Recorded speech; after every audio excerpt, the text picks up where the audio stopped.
अखिलेश यादव को पूरा भरोसा है कि इस बार वो बीजेपी को सत्ता से उखाड़ फेंकेंगे। अखिलेश के इस भरोसे का आधार क्या है? क्यों अखिलेश को लगता है कि बीजेपी को जनाधार नहीं मिलेगा? इन सारे सवालों का जवाब दिया खुद अखिलेश यादव ने। आज तक संवाददाता कुमार अभिषेक ने अखिलेश यादव से बातचीत की, सुनिए। खुद अखिलेश यादव मौजूद हैं जो कि इस रथ में निकल चुके हैं। 2 दिन की इनकी पहली यात्रा है और आप देखिए लोग चारों तरफ मौजूद हैं। हजारों की तादाद में इनके कार्यकर्ता चल रहे हैं और 2 दिन की यात्रा ये कानपुर से शुरू होकर बुंदेलखंड तक जाएगी। स्वागत है सर आज तक में आपका। चलिए, बहुत धन्यवाद। आपकी ये यात्रा में मैं देख रहा हूँ कि बहुत सारे लोग चल रहे हैं। गंगा के किनारा से आपने शुरू किया है और जमुना तक के किनारे तक आज जाएंगे। 95 किलोमीटर की आपकी यात्रा है। क्या इस यात्रा का संदेश है और जिस तरीके से इस वक्त किसान आंदोलन चल रहा है या किसानों के साथ जो हुआ, क्या कहेंगे? गंगा से लेकर के यमुना के किनारे तक समाजवादी विजय रथ चलेगा और इसलिए चला रहे हैं, जनता का सहयोग, समर्थन और आशीर्वाद लेने के लिए हम लोग निकले हैं। 2022 में मुझे उम्मीद है जनता भारतीय जनता पार्टी का सफाया करेगी। उत्तर प्रदेश को धोखा मिला है। यही गंगा जमुना के बीच का इलाका है जहां पर सबसे ज्यादा खुशहाली होनी चाहिए थी। उत्तर प्रदेश हमारा किसानों का प्रदेश है, लेकिन किसानों के साथ धोखा हुआ। उन्हें कहा गया कि आय दोगुनी होगी, लेकिन आज किसानों के साथ 3 काले कानून ला करके उनकी आय छीन ली गई। आज धान खड़ा हुआ है, उसकी पैदावार का कीमत नहीं मिल पा रही है। और जब किसान अपना हक लेने के लिए निकला तो भारतीय जनता पार्टी के समर्थकों ने उनको टायर से कुचल दिया। किसानों की मृत्यु हुई, किसानों की जान ले ली गई और अब उन्हीं गाड़ी के टायरों से कानून को कुचल रहे हैं। और इन भारतीय जनता पार्टी को नहीं हटाया गया तो उन्हीं टायरों से ये संविधान को कुचल देंगे। इसे समाजवादी विजय रथ लगातार जनता के बीच में रहेगा। गंगा जमुनी तहजीब बचे। हमारी जो पहचान है कि सभी धर्म जाति के लोग एक साथ मिलकर के रहें, उसको भी चोट पहुंचाने का काम भारतीय जनता पार्टी ने किया है। अखिलेश जी, ये बताइए कि आपको क्या लगता है, आप कितनी सीटें जीतेंगे? क्योंकि आज से जब आपकी ये शुरुआत है, दूसरी तरफ कांग्रेस भी उसने अपना पूरा ताकत आजमा रखा है। प्रियंका गांधी आज अरदास में शामिल हो रही हैं। कहीं ना कहीं विपक्ष इस वक्त बटा हुआ दिख रहा है। उत्तर प्रदेश की जनता भारतीय जनता पार्टी का सफाया करेगी। समाजवादी लोगों ने जो काम किए जनता के बीच में, वो आज भी याद है उन्हें। उत्तर प्रदेश का नवनिर्माण हो, उत्तर प्रदेश खुशहाली के रास्ते पर जाए, उत्तर प्रदेश नए तरीके से विकास के रास्ते पे जाए, उसके लिए जनता से समर्थन लेने के लिए समाजवादी पार्टी लगातार काम करती रहेगी। जहां तक और दलों का सवाल है, ये लोकतंत्र है और उत्तर प्रदेश बड़ा प्रदेश है। स्वाभाविक है सभी दल काम करेंगे और करना भी चाहिए, लेकिन जनता सफाया करेगी भारतीय जनता पार्टी। आपको लगता है कि प्रियंका गांधी चुनौती बन रही है, विपक्ष के लिए ज्यादा चुनौती है? क्योंकि 1 to 1 जब लड़ाई होगी तो फायदा आपको मिलेगा, अगर बट के लड़ेंगे तो फायदा बीजेपी को जाएगा। हमारे मित्र पत्रकार साथी, आपको पता है, सब पता है, उत्तर प्रदेश में भारतीय जनता पार्टी को हटाने के लिए समाजवादी खड़ी है और समाजवादी पार्टी लगातार जनता के बीच में काम किया है और करती रहेगी। जहां तक और दलों का सवाल है, हमने भी गठबंधन किया था। छोटे दलों को इस बार साथ ले रहे हैं, क्षेत्रीय दलों को साथ ले रहे हैं, क्योंकि अगर क्षेत्रीय दलों को लेने में कामयाब हो जाएंगे तो उत्तर प्रदेश में बदलाव जल्दी आ जाएगा। पिता का आशीर्वाद कितना आपको लगता है कि काम आएगा और आपके चाचा अलग रथ लेकर निकल चले? देखिए, नेताजी का आशीर्वाद लेना, इसलिए वो पिता भी हैं और उन्होंने राजनीति में हम लोगों को इतना आगे बढ़ाया है। मुझे याद है कि नेताजी ने कानपुर से रथ यात्रा शुरू की थी, सरकार बनाई थी, इसलिए आशीर्वाद भी लिया और आशीर्वाद रहेगा भी। जहां तक और लोगों का सवाल है, समाजवादी पार्टी ने साफ किया है कि जो भी यात्रा करेगा उत्तर प्रदेश में, वो बोलेगा तो भारतीय जनता पार्टी के खिलाफ। देश में अब 2 साल से 18 साल के बच्चों को कोरोना वैक्सीन लगाने का रास्ता साफ हो गया है, क्योंकि सब्जेक्ट एक्सपर्ट कमेटी ने कोवैक्सीन को आपातकालीन इस्तेमाल के लिए फिट पाया है और इसे drugs controller general of India के पास फाइनल क्लियरेंस के लिए भेज दिया गया है। उम्मीद है अगले 1 से 2 महीने के अंदर आपके बच्चों को कोवैक्सीन लगना शुरू हो जाए।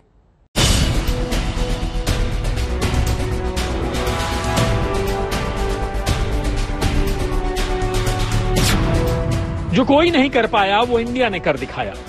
कोवैक्सीन जो शायद सबसे सेफ वैक्सीन है, लाइसेंस हो गई है बच्चों के लिए, 2 से लेके 18 साल तक। दुनिया भर में बच्चों की वैक्सीन तो बहुत हैं, लेकिन जो 2 साल के छोटे बच्चों को बचा सके वो भारत की स्वदेशी वैक्सीन है। विदिन ए मंथ 2 मंथ जब ये अवेलेबल होगी तो हमें अपने बच्चों को वैक्सीन जरूर करना चाहिए। आ रहा है हिंदुस्तान के 42 करोड़ बच्चों का कोरोना कवच।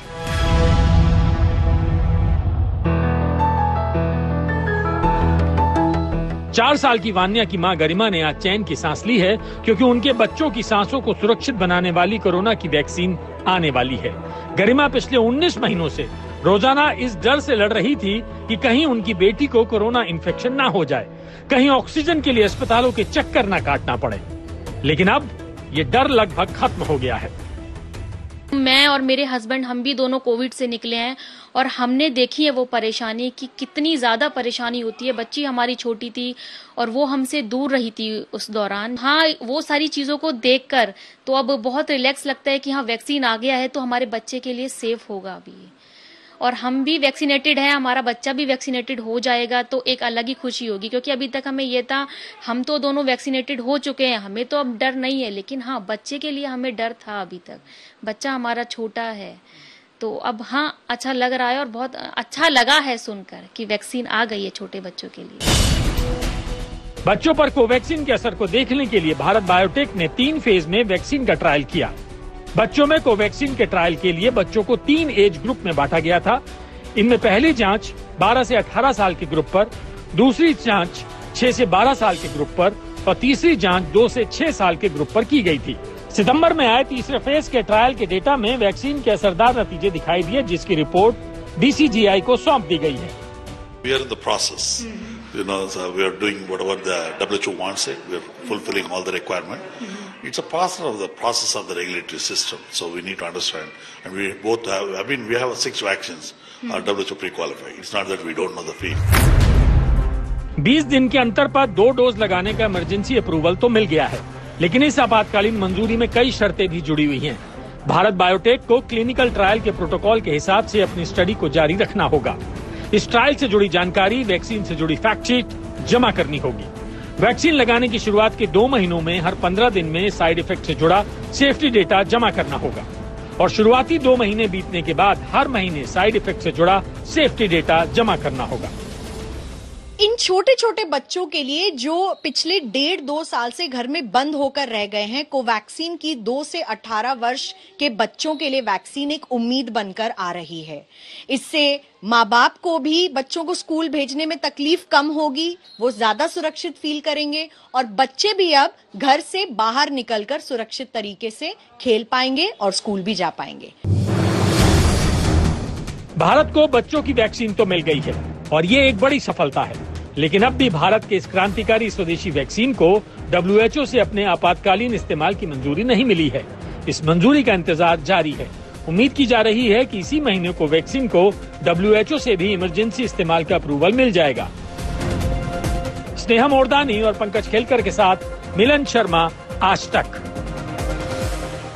शाहरुख के बेटे आर्यन की जमानत पर आज सेशन कोर्ट में सुनवाई होने वाली है। इस बीच सूत्रों के हवाले से खबर है कि एनसीबी के पास आर्यन के खिलाफ कुछ नए सबूत हैं, जिनके आधार पर वो जमानत को खारिज करने की मांग करेगी। माना जा रहा है कि एनसीबी ने शाहरुख के ड्राइवर और बिल्डर इम्तियाज खत्री से पूछताछ में कुछ सबूत जुटाए हैं।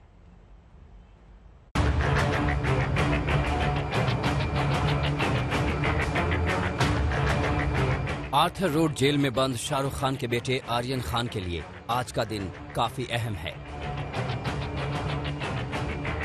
एक बार फिर से सेशन कोर्ट में आर्यन की जमानत पर सुनवाई होनी है, लेकिन एनसीबी की तरफ से जो खबरें आ रही हैं वो आर्यन की फिक्र बढ़ा सकती है, क्योंकि एनसीबी किसी भी सूरत में आर्यन की जमानत नहीं होने देने की कोशिश करेगी। सोमवार को ही एनसीबी ने जमानत पर जवाब दाखिल करने के लिए 2 दिन का वक्त मांगा था और अब इन 48 घंटों में एनसीबी ने जो होमवर्क किया है और सूत्रों के हवाले से जो खबरें आ रही हैं वो स्टार पुत्र के लिए अच्छी नहीं है। आर्यन के खिलाफ एनसीबी के पास सबूत हैं। आरोपियों ने आर्यन के बारे में क्या बोला? आज क्या नए खुलासे करेगी एनसीबी? एनसीबी की दलीलों से आर्यन की रिहाई में रोड़ा। एनसीबी की 2 दिन की कोशिश का नतीजा क्या निकला, ये तो कोर्ट में आज की सुनवाई में साफ होगा। लेकिन एनसीबी की तरफ से इस बात के संकेत हैं कि ड्रग्स केस में आरोपियों से की गई पूछताछ के बाद आर्यन के खिलाफ कुछ नए सबूत मिले हैं और ये सबूत वो कोर्ट के सामने रखेगी। समीर वानखेड़े से लेकर एनसीबी के दूसरे अफसर आर्यन के खिलाफ मिले सबूतों के बारे में ज्यादा कुछ बोलने को तैयार नहीं है। लेकिन एनसीबी के deputy director general Ashok Jain ने जरूर कहा कि वो सरकारी वकील के संपर्क में हैं और उनकी सलाह पर काम करेंगे। अपोज करेंगे सर, आर्यन समय मांगा है सर। हम अपने सीपी साहब से संपर्क में हैं और उनकी सलाह पे हम काम कर रहे हैं। इतना तो साफ है कि एनसीबी आज आर्यन की जमानत का विरोध करेगी और इस बार उसके पास आरोपियों से हुई पूछताछ से निकले तथ्य भी सबूतों के रूप में मौजूद हैं। अब सवाल ये है कि एनसीबी किस आधार पर आर्यन की जमानत का विरोध कर सकती है। एनसीबी ने कुछ लोगों से पूछताछ से मिली जानकारी का हवाला दिया है। पापा शाहरुख के ड्राइवर ने क्या बताया? इनमें एक अहम शख्स है शाहरुख खान का ड्राइवर, जिससे 12 घंटे तक पूछताछ हो चुकी है। शाहरुख खान का ड्राइवर ही आर्यन और उसके दोस्तों को क्रूज के पास तक छोड़कर आया था। शनिवार यानी 9 अक्टूबर को एनसीबी ने शाहरुख खान के ड्राइवर से सवाल किए थे। सूत्रों से मिली जानकारी में ये भी सामने आया है कि शाहरुख खान के ड्राइवर का बयान एनसीबी कोर्ट में आर्यन के खिलाफ इस्तेमाल करेगी।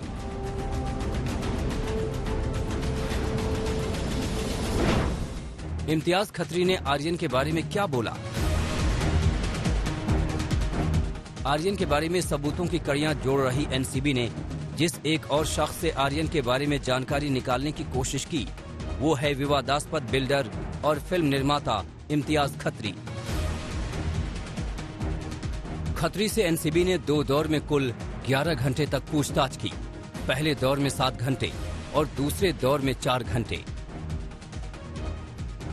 कोशिश थी आर्यन पर मजबूत शिकंजा कसना। खत्री से दोनों बार आर्यन को लेकर सवाल किए गए। उनसे पूछा गया, क्या तुम आर्यन को जानते हो? क्या आर्यन ड्रग लेता है? आर्यन खान के साथ तुम्हारी फोटो कब की है? इम्तियाज खत्री को एनसीबी अफसरों ने गिरफ्तार कर 2 आरोपियों के सामने बिठाया और सवाल किए। असल में एनसीबी को क्रूज ड्रग्स केस में कुछ लीड मिली थी और इसलिए खत्री को दोबारा बुलाया गया। शाहरुख का ड्राइवर और इम्तियाज खत्री ही वो 2 अहम लोग हैं जिनकी बताई बातें आर्यन के लिए मुसीबत बढ़ा सकती हैं। ब्यूरो रिपोर्ट, आज तक। देश में कोयले का संकट है। कई राज्य बिजली की समस्या से जूझ रहे हैं, लेकिन कोई भी जिम्मेदारी लेने को तैयार नहीं। खेल अब पूरा सियासी हो चुका है, जहां केंद्र और राज्य सरकारें एक दूसरे पर ठीकरा फोड़ रही हैं।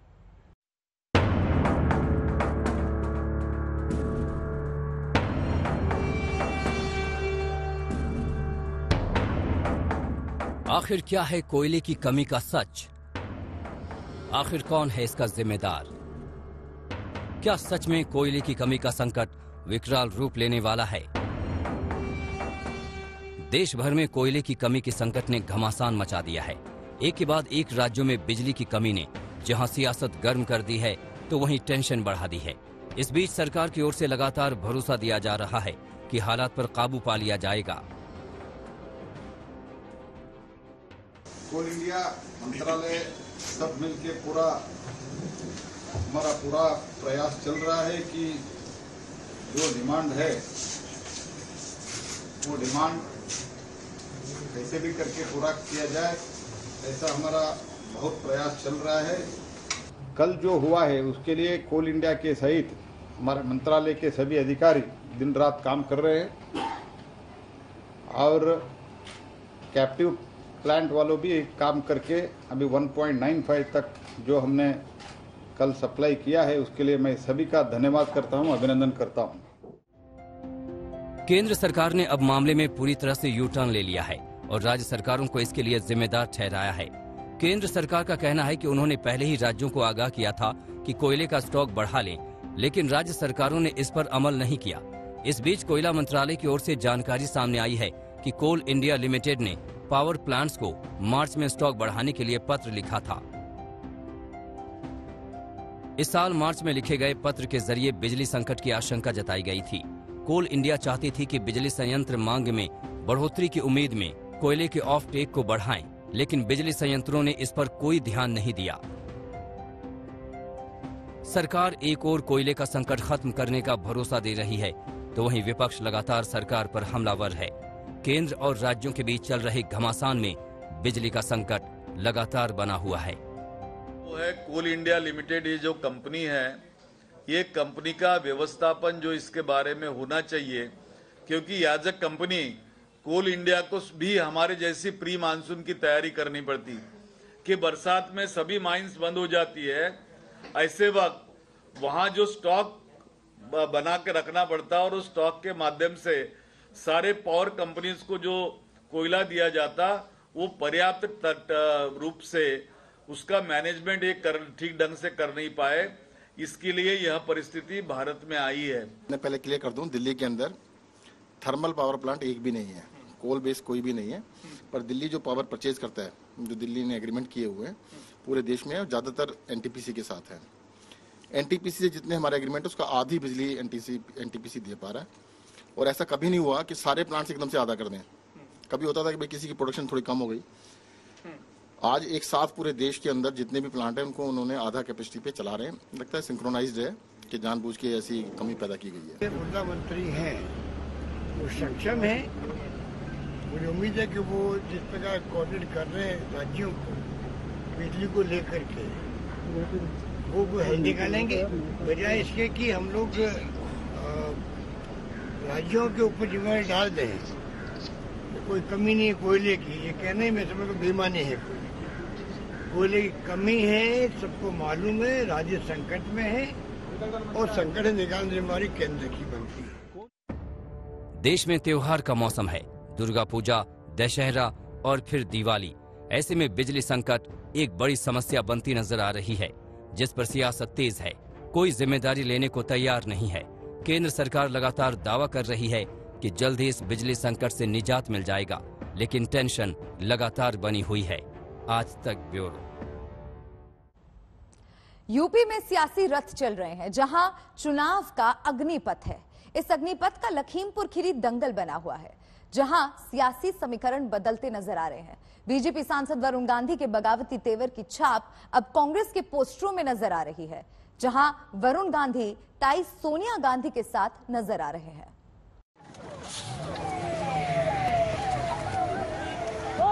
लखीमपुर खीरी कांड के बाद उत्तर प्रदेश में बदल रही सियासत की ये तस्वीर है। कांग्रेस के पोस्टर में वरुण गांधी का स्वागत किया जा रहा है, साथ में सोनिया गांधी हैं और लिखा हुआ है, दुख भरे दिन बीते रे भैया, अब सुख आयो रे। प्रयागराज में लगे कांग्रेस के इस पोस्टर ने कई सवाल खड़े किए हैं। दरअसल किसान आंदोलन को लेकर वरुण गांधी लगातार बगावती नजर आ रहे हैं, जिसमें आग में घी का काम किया लखीमपुर खीरी कांड ने, जहां वरुण गांधी ने घटना के कई वीडियो शेयर किए। वहीं अपनी ही पार्टी से वो लगातार सवाल कर रहे हैं, चाहे आशीष मिश्रा की गिरफ्तारी हो या फिर पुलिस का एक्शन। इतना ही नहीं, वरुण गांधी ने लखीमपुर खीरी घटना को हिंदू बनाम सिख का रंग देने की राजनीति के भी आरोप लगाए। लखीमपुर खीरी में हुई हिंसा के मामले को हिंदू बनाम सिख युद्ध के तौर पर प्रोजेक्ट करने के प्रयास चल रहे हैं। ये अनैतिक रूप से गलत है और भ्रमित करने वाला नैरेटिव है। इस तरह की चीजों से खेलना खतरनाक है। इससे एक बार फिर से जख्म उभर सकते हैं, जिन्हें भरने में लंबा वक्त लगा है। हमें क्षुद्र राजनीतिक हितों के लिए राष्ट्रीय एकता को दांव पर नहीं लगाना चाहिए। वरुण गांधी के तेवरों को विपक्ष लगातार हाथों हाथ ले रहा है। शिवसेना के मुखपत्र सामना में वरुण गांधी की तारीफ हुई है, तो वहीं कांग्रेस भी लगातार वरुण गांधी के कंधे पर बंदूक रखकर बीजेपी पर हमला कर रही है। किसानों की हत्या, खून का सैलाब देख इंदिरा गांधी के पोते और संजय गांधी के बेटे वरुण गांधी का तो खून खौल उठा है, लेकिन और सांसदों के खून में क्या बर्फ का पानी बह रहा है? अगर उन सांसदों का खून ठंडा पड़ गया होगा तो देश को जगाने के लिए नया आंदोलन खड़ा करना पड़ेगा। देखिए, वरुण गांधी ने सही कहा, भारतीय जनता पार्टी हर मामले को वो एक सांप्रदायिक रंग देने की कोशिश करता है। कभी सिख और हिंदुओं के बीच में, कभी मुसलमान और हिंदुओं के बीच में, क्योंकि उनके उनकी जो राजनीति है वो पूरी तरह से ध्रुवीकरण पर निर्भर है। वरुण गांधी के बगावती तेवर के बाद उनके पर कुतरे जाने लगे। बीजेपी ने राष्ट्रीय कार्यकारिणी के नेताओं के लिस्ट से वरुण गांधी को बाहर कर दिया। उधर वरुण गांधी के ट्विटर अकाउंट की प्रोफाइल से भी बीजेपी का नाम गायब हो गया। ऐसे में इस खींचतान के बीच प्रयागराज में कांग्रेस के पोस्टर में वरुण गांधी की तस्वीर ने आग में घी का काम किया है। लेकिन सवाल वही कि पिता की मौत के बाद मां का गांधी परिवार में तिरस्कार, देवरानी मेनका गांधी और जेठानी सोनिया गांधी के रिश्तों की खटास और फिर मेनका का बीजेपी का साथ। 28 मार्च 1982 का वो दिन था जब एक सफदरजंग रोड स्थित प्रधानमंत्री के बंगले से मेनका गांधी को बाहर का रास्ता दिखा दिया गया। तब उनकी गोद में यही वरुण थे जिनकी उम्र महज 2 साल और 15 दिन की थी। जाहिर है कि खाइयां गहरी हैं, लेकिन राजनीति में कुछ भी संभव है। आज तक ब्यूरो।